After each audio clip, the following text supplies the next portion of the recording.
E se eu disser que as cartas de tarô nunca jamais previram o futuro, e que o verdadeiro poder delas é muito mais profundo e talvez científico do que você imagina? Muita gente enxerga o tarô como um oráculo místico capaz de ver através do véu do tempo.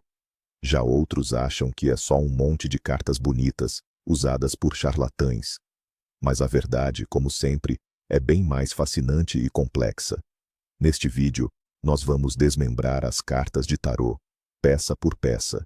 Vamos separar a sabedoria ancestral dos mitos modernos e descobrir o que o tarô realmente é.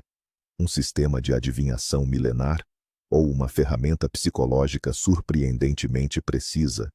Fique até o final, e eu prometo, você vai olhar para esse baralho misterioso com olhos completamente novos, independentemente se você acredita ou não em magia. E a primeira conclusão que chegarmos aqui pode te chocar. E você, diga aí, de que lado está? Já comenta aqui embaixo. Para você, o tarô é magia ou psicologia? Então, vamos começar destruindo o mito central de todos. As cartas de tarô não vieram do Egito Antigo. Elas não foram criadas por sábios da Atlântida, nem foram passadas secretamente por ciganos. A história, na verdade, é bem mais mundana. Os primeiros baralhos que conhecemos surgiram na Itália, em meados do século XV. E sabe para que eles eram usados?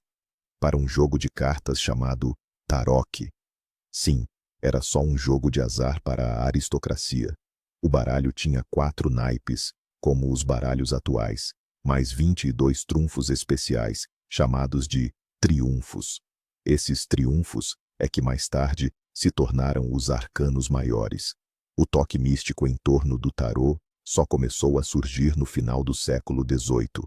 Ocultistas franceses, como Eteila e Eliphas Lévy, conectaram as cartas à cabala, à astrologia e à mitologia egípcia, e o famoso baralho Rider-Waite, que todos conhecemos, só foi publicado em 1909. Ou seja, esse mistério de séculos é, na verdade, mais fruto de um bom marketing do que de uma tradição ancestral. Para começar, vamos entender como funciona a abordagem preditiva do tarô, sob a ótica de seus praticantes e crentes. A ideia central é que o universo inteiro é um fluxo de informação unificado. Todos os eventos estão interconectados, e o que chamamos de coincidência não é, na verdade, mero acaso. Neste contexto, o tarô funciona como uma ferramenta, ajudando o consulente a se conectar a esse fluxo e a decodificar informações sobre futuros prováveis.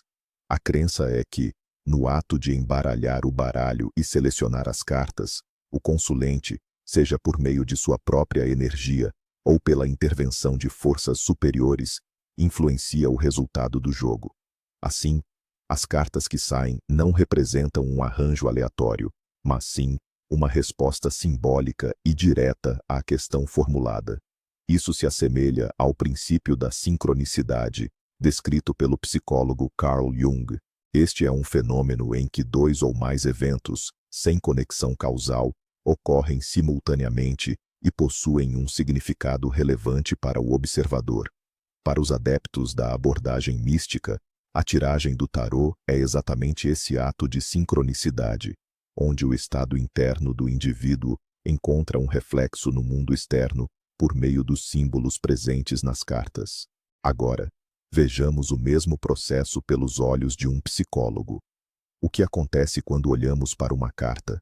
Não vemos apenas uma imagem, mas sim um símbolo carregado de inúmeros significados. E o nosso cérebro começa imediatamente o trabalho de interpretação.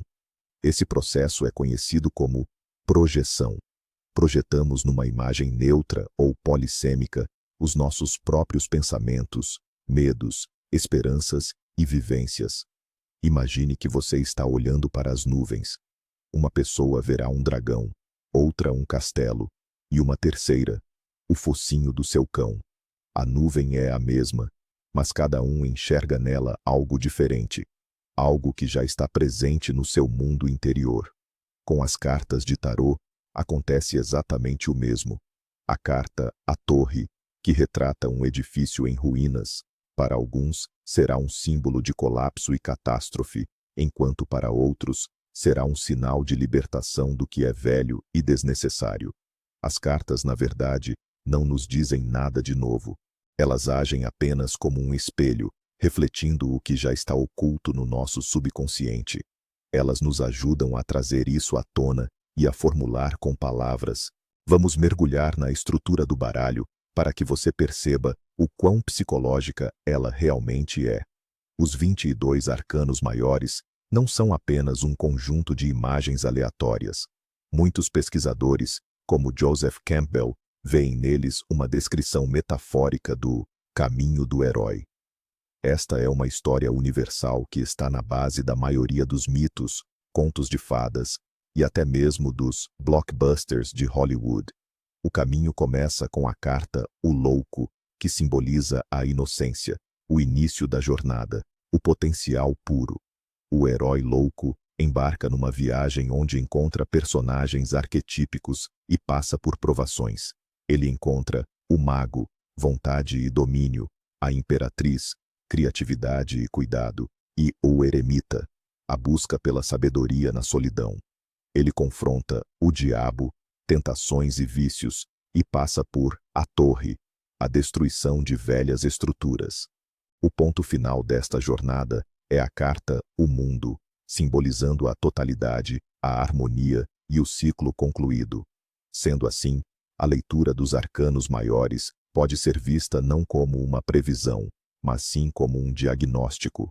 Em que fase do seu próprio caminho do herói você se encontra neste exato momento? A ideia da jornada do herói está intrinsecamente ligada à teoria dos arquétipos, desenvolvida na psicologia por Carl Gustav Jung. Arquétipos são modelos inatos e universais de pensamento e imagem, que residem no inconsciente coletivo de toda a humanidade. São, essencialmente, personagens ou tramas básicos, facilmente compreendidos por pessoas de qualquer cultura. Por exemplo, o sábio ancião, a grande mãe, o trapaceiro, ou trickster, e o herói. Jung defendia que esses arquétipos se manifestam nos nossos sonhos, mitos, na arte e nas nossas fantasias. E agora, observe os arcanos maiores do tarô. Não são eles uma galeria de puríssimos arquétipos? O imperador é o arquétipo do pai, da estrutura, da autoridade e da ordem. A sacerdotisa é o arquétipo da intuição, do mistério e do conhecimento oculto. Os enamorados representam o arquétipo da escolha e da união de opostos. A força não simboliza a potência física bruta, mas sim o arquétipo da força interior, a capacidade de domar as nossas feras. Quando interagimos com essas cartas, estamos, na essência, dialogando com as partes mais profundas da nossa própria psique. O tarô nos ajuda a identificar qual arquétipo está ativo em nossa vida naquele momento e como a energia dele está a influenciar as nossas ações. Se os arcanos maiores representam os grandes arquétipos e os momentos cruciais da vida, os arcanos menores são as cenas do nosso dia a dia. Eles se dividem em 4 naipes, e cada naipe corresponde a uma área específica da experiência humana. Isso lembra de forma impressionante a divisão moderna das áreas da vida no coaching. O naipe de paus, associado ao elemento fogo, representa nossa energia, paixão, criatividade, carreira e ambições. Ele engloba tudo o que está ligado à ação e à autorrealização. O naipe de copas, ou taças, é o elemento água, o mundo das nossas emoções, sentimentos, relacionamentos, amor e intuição. O naipe de espadas é o elemento ar, a esfera da nossa mente, dos pensamentos, das ideias, da comunicação e também dos conflitos e das decisões que precisamos tomar. E por fim, o naipe de ouros, ou pentáculos discos, é o elemento terra, tudo o que diz respeito ao mundo material. Dinheiro, saúde, trabalho, lar e nosso corpo físico. Ao examinarmos as cartas dos arcanos menores em uma leitura, podemos analisar com precisão o que está acontecendo em cada uma dessas áreas da vida e onde exatamente reside a fonte da nossa alegria ou da nossa preocupação. O processo da adivinhação em si, ou, como poderíamos chamar hoje, da consulta psicológica com o auxílio das cartas, é também uma parte crucial de todo o mecanismo. Chamemos a isso de ritual. A pessoa chega com uma questão que a incomoda, concentra-se, embaralha o baralho e dispõe as cartas seguindo um esquema ou uma tiragem específica. O que acontece nesse momento do ponto de vista da psicologia? Cria-se um espaço especial, separado da agitação do dia a dia. É como montar um consultório do psicólogo. O ritual ajuda a pessoa a desviar a atenção do mundo exterior para o seu interior. O embaralhar monótono das cartas pode induzir um leve estado meditativo. Nele, a mente racional se acalma um pouco e a intuição e os processos subconscientes vêm à tona. O simples fato de você dedicar tempo e atenção ao seu problema já é terapêutico, e a estrutura da tiragem, onde cada posição tem um significado específico, como passado, presente ou fatores ocultos, ajuda a organizar pensamentos caóticos e a olhar para a situação de ângulos diferentes e, muitas vezes, inesperados. O elemento-chave que faz o tarô funcionar é o poder da narrativa ou do storytelling. Uma leitura não é apenas um conjunto de previsões isoladas, é a estrutura, a tela, para a construção de uma história. O tarólogo, ou a própria pessoa que está fazendo a tiragem, assume o papel de contador de histórias. Sua função é conectar os símbolos das cartas individuais em uma narrativa única, lógica e coerente. Por exemplo, esta carta representa o passado. Isto é o que está acontecendo agora, e é para onde isso pode levar. O cérebro humano é programado para amar histórias. Nós pensamos através de narrativas e entendemos o mundo por meio delas. Uma boa história dá sentido a eventos que parecem dispersos e sem conexão. Quando recebemos uma história assim sobre a nossa situação de vida, ela nos ajuda a vê-la por inteiro, a identificar as relações de causa e efeito e a encontrar um significado em tudo o que está acontecendo. Essencialmente, estamos criando, junto com as cartas, um mito terapêutico sobre nós mesmos. Essa história pode oferecer uma nova perspectiva sobre um problema, sugerir uma solução inesperada, ou simplesmente proporcionar uma sensação de controle e compreensão, o que por si só já diminui consideravelmente a ansiedade. Aqui entra em jogo outro poderoso mecanismo psicológico, o viés de confirmação, ou confirmation bias.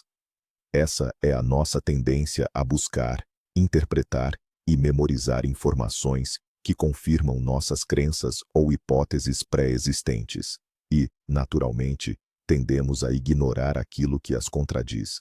Como isso se manifesta no tarô? Imagine que você está ansioso com seu emprego, morrendo de medo de ser demitido. Em uma leitura, cai a carta 10 de espadas, que mostra uma figura perfurada por 10 espadas. Seu cérebro vai agarrar-se imediatamente a essa carta e pensar: eu sabia, é o fim, está tudo acabado. Você vai simplesmente ignorar a carta vizinha, o sol, que simboliza sucesso e alegria, ou o as de ouros, que sugere uma nova chance. Você escolherá a interpretação que está alinhada com o seu medo.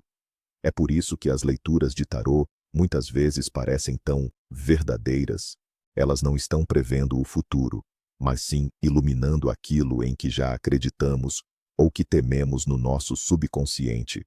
Um bom tarólogo, por sua vez, é quem nos ajuda a ver o quadro completo, e não apenas a parte que confirma os nossos piores medos. É comum ouvir que a intuição é essencial para trabalhar com o tarô. Mas o que é, afinal, a intuição?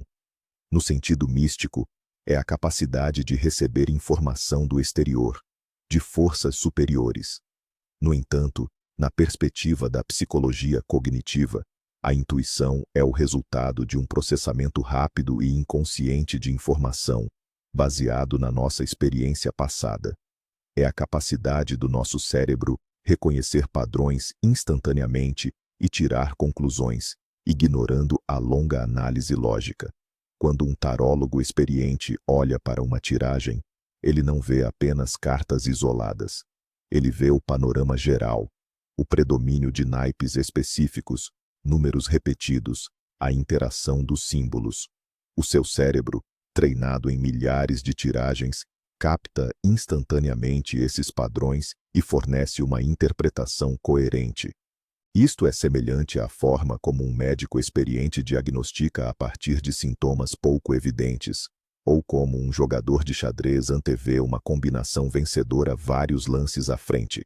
Desta forma, trabalhar com o tarô é um excelente treino para desenvolver exatamente este tipo de intuição, a intuição psicológica.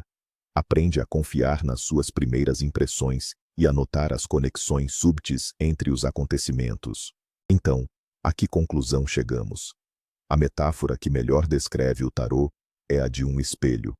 Ele não nos mostra algo externo e inevitável, como faria uma bola de cristal. Ele simplesmente nos devolve o nosso próprio reflexo. Uma leitura de tarô é, essencialmente, uma fotografia instantânea do seu mundo interior neste exato momento. Ele mostra quais pensamentos dominam a sua mente, as espadas, quais sentimentos você está vivenciando, as copas, qual é o seu nível de energia atual, os paus, e como você se sente no mundo material, os ouros. O tarô ilumina seus medos ocultos, desejos secretos, conflitos internos e recursos não utilizados. E isso é incrivelmente valioso, porque muitas vezes nem nós mesmos temos consciência do que realmente está acontecendo conosco.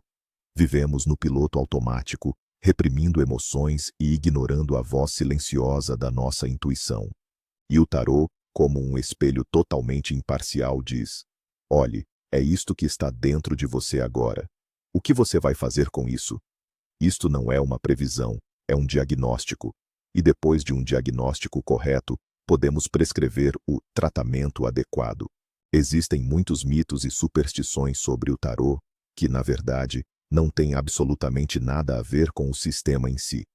Vamos desmistificar os mais populares. Primeiro mito: você não pode comprar o baralho, ele tem que ser um presente. Isso é pura besteira. Pelo contrário, o ideal é que você mesmo escolha o seu baralho, de forma intuitiva, aquele cujas imagens te agradam e ressoam com você. Afinal, você vai trabalhar com ele. É como escolher uma ferramenta de trabalho ou um livro. Segundo mito: não se deve fazer leituras para outras pessoas, pois você está absorvendo o karma delas. Esse mito é baseado puramente no medo. Se você enxergar o tarô como uma ferramenta psicológica, você está apenas ajudando a pessoa a se entender melhor. É como ter uma conversa profunda e sincera com um amigo. O principal é manter a ética e jamais impor suas interpretações. Terceiro mito: cartas invertidas são sempre um mau presságio. De jeito nenhum. Uma carta invertida pode significar energia bloqueada, um excesso ou a falta daquela qualidade que a carta representa, ou até mesmo apontar para processos internos, em vez de externos. É apenas mais uma camada de informação. Esses mitos criam uma barreira desnecessária e acabam mistificando uma ferramenta de autoconhecimento tão simples e elegante.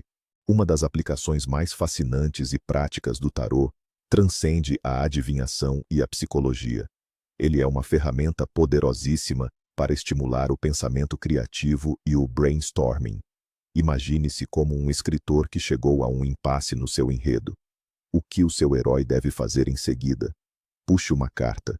Digamos que a carta seja a carruagem. Isso pode sugerir a ideia de uma viagem, um avanço decisivo ou a necessidade de assumir o controle total da situação. Ou você é um empreendedor pensando em uma nova estratégia de marketing. Você saca a sacerdotisa.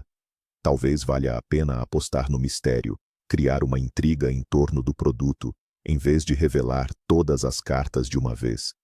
As cartas funcionam como um gerador de ideias aleatórias. Elas nos tiram do piloto automático, quebram o nosso padrão de pensamento e nos obrigam a encarar o desafio sob uma perspectiva totalmente nova. Cada carta é um mundo inteiro de imagens e associações que pode disparar uma cadeia de pensamentos não convencionais. Muitos artistas, designers e até engenheiros utilizam este método para superar bloqueios criativos e descobrir soluções inovadoras. É puramente um exercício cerebral, desprovido de qualquer misticismo. Existe outro viés cognitivo que explica por que as previsões de tarô parecem ser tão certeiras para nós. É o efeito Barnum, também conhecido como efeito Forer. Ele se baseia no fato de que as pessoas tendem a considerar altamente precisas as descrições de sua personalidade.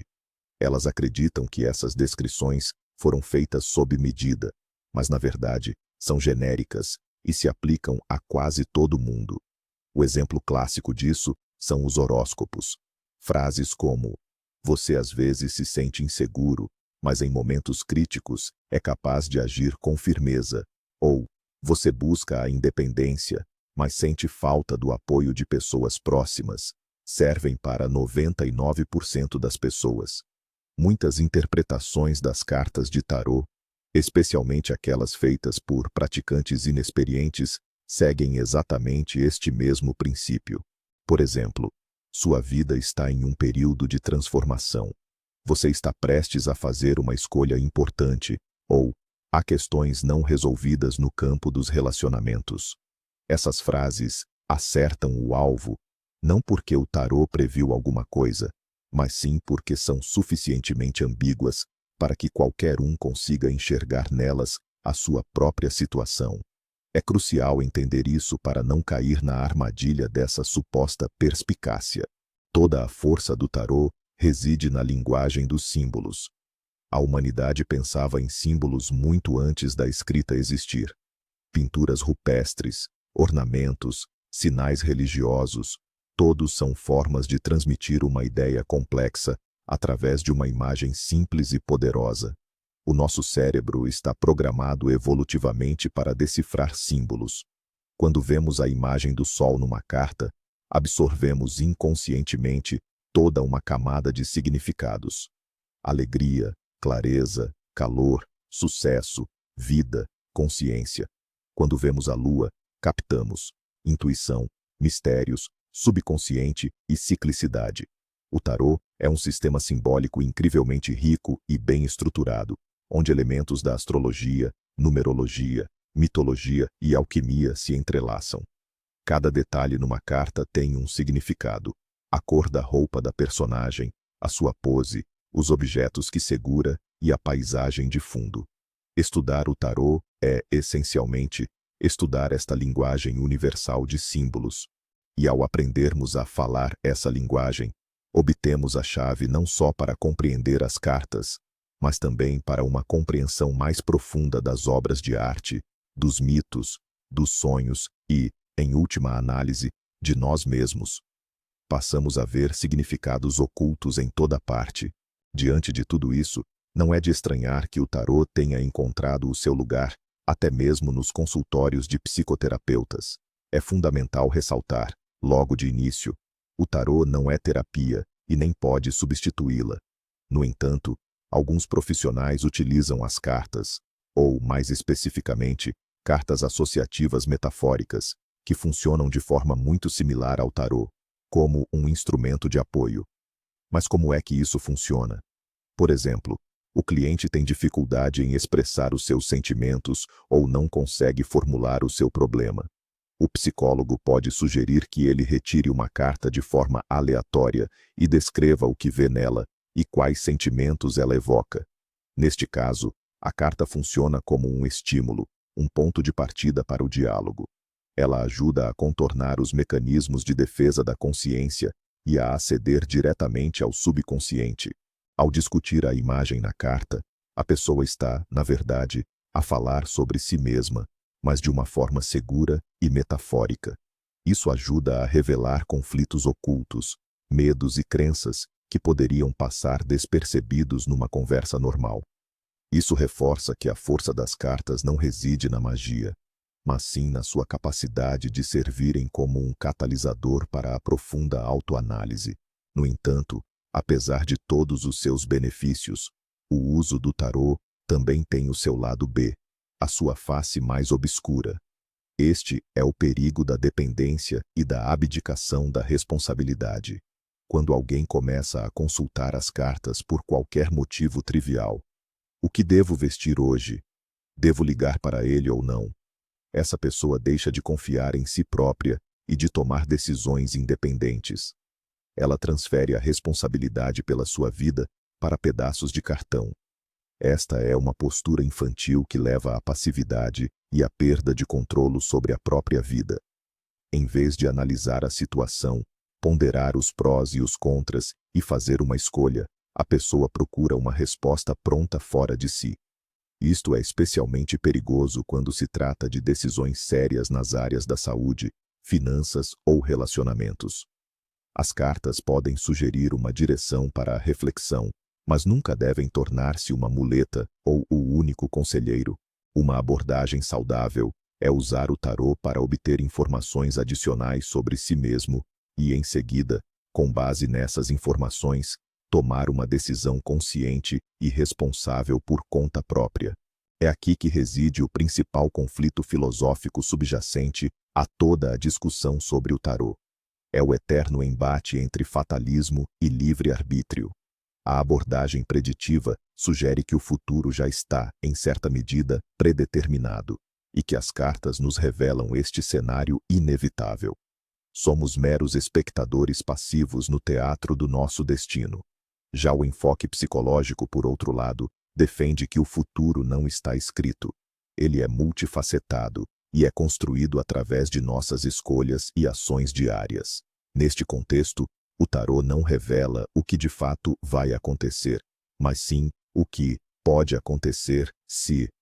As cartas apontam para o vetor de desenvolvimento mais provável, baseado no seu estado e comportamento atuais. E se não gostar desse vetor, você tem o poder de o alterar. A carta A Torre não está a dizer que a sua casa vai ruir amanhã. Ela indica que há uma necessidade urgente de mudanças radicais na sua vida. E se você ignorar esse aviso, elas virão na forma de uma crise. Mas a escolha é sua. Ou você inicia essas transformações de forma suave e consciente, ou espera que a vida o faça por você, mas de uma maneira muito mais dura e abrupta. Se entendemos o tarô como uma ferramenta de autoconhecimento, surge uma regra fundamental. Precisamos aprender a fazer as perguntas certas. A pergunta errada, ou fechada, costuma começar com um sim ou não, ou quando. Por exemplo, vou conseguir este emprego? Ele me ama? Ou, quando é que eu vou ficar rico? Essas perguntas colocam você numa posição de passividade e espera, sugerindo que o resultado não depende de você. Já a pergunta correta, a aberta, foca na investigação e na busca de oportunidades. Ela coloca você na posição de criador ativo da sua própria vida. Em vez de, vou conseguir este emprego, pergunte, o que eu posso fazer para aumentar minhas chances de conseguir esta vaga? Ou, quais são os pontos fortes que eu devo destacar durante a entrevista? Em vez de, ele me ama, pergunte, como eu posso melhorar o nosso relacionamento? Ou, o que está me impedindo de construir uma relação mais harmoniosa? Consegue sentir a diferença? A pergunta certa não pede uma resposta pronta, mas sim ajuda você a encontrar recursos internos e a montar um plano de ação. Essa é a principal mudança: sair da adivinhação e partir para um trabalho consciente de autodesenvolvimento. Ao falarmos de tarô, é impossível não citar o baralho mais popular e influente do mundo, o Rider-Waite-Smith. Criado em 1909 por Arthur Edward Waite, místico e membro da Ordem da Aurora Dourada, este baralho desencadeou uma verdadeira revolução. E tudo isso graças à artista Pamela Colman Smith. Antes deste baralho, na maioria dos sistemas de tarô, as ilustrações narrativas se limitavam aos arcanos maiores e às cartas da corte. Já as cartas numéricas dos arcanos menores mostravam apenas o número correspondente de símbolos do naipe. Por exemplo, o 7 de copas era literalmente apenas 7 taças. Pamela Smith Foi a primeira a ilustrar todas as 78 cartas, preenchendo-as com cenas cotidianas vívidas e fáceis de entender.